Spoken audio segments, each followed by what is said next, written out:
But then yesterday we had a DAZN card, a little Saturday DAZN action.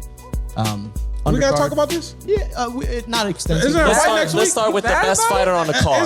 Is there a fight next week? There's a fight next week. Yeah, we'll get to that. There was a special little flyweight on the card. Yeah, best fighter on the card. Jesse Bam Rodriguez. I thought we were talking about the main event.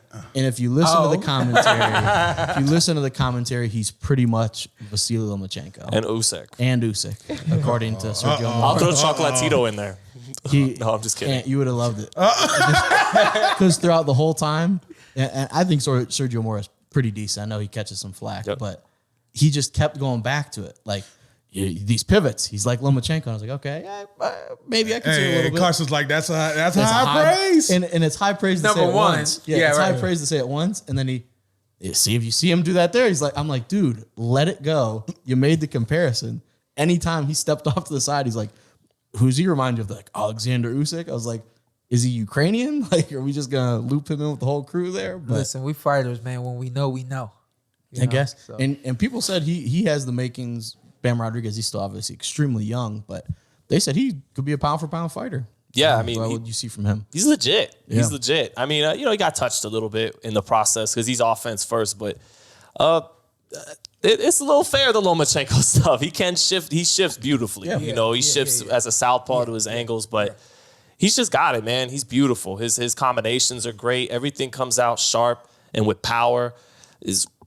All I could really say is, like, he's got 2 thumbs up. Yeah. He's the definition of a blue chip prospect. We can still call him a prospect at this stage. And he's 14-0. Yeah, and in no time he'll be ready for a title fight.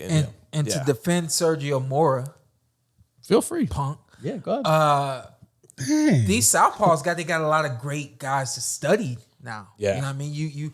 You coming from the Manny Pacquiao era. Zab Judah was one of those southpaws that had a lot of great, unique moves and counterpunching ability. And then now you got guys like Lomachenko. Of course, if you're a bigger guy, you're looking at somebody like Usyk, who's a southpaw and can move the way that those guys can move. Arrow spin. And so, Arrow's not southpaw, really moving like that, but yeah. So then when you look at Arrow, if you see another aggressive southpaw, you ask him like, hey, who'd you watch? More than likely, he watched Errol Spence Jr. Yeah. So when you talk about a guy looking like another guy, having moves like another guy, you got to consider that dude more than likely probably is like watching him and emulating him or taking his moves and kind of molding them into his own. You know what I mean? Yeah. So at the same time where you're saying, all right, Sergio, slow down, we get it. At the same time, Sergio could be right. Like, he probably looked at Lomachenko's like, that's what I'm And that's not even just boxing. That's any sport. Anytime somebody's coming into a draft, comparison. It's player comparison. Hey, who does this guy look like? So, and then Mark Castro gets a knockout in the co-main. Yeah. Soto loses to Gonzalez, loses his belt. What's up? I'm Showtime Shawn Porter. I'm Ant. Follow me on IG, Ant with 2 T's. Let's do it. Let's do it again. All right. Just introduce yourself. Okay. And then you tell them what to do. I'm Showtime Shawn Porter. I'm Anthony Brenagh. Carson A. Merk. Like, subscribe, comment. This is the Porter Way.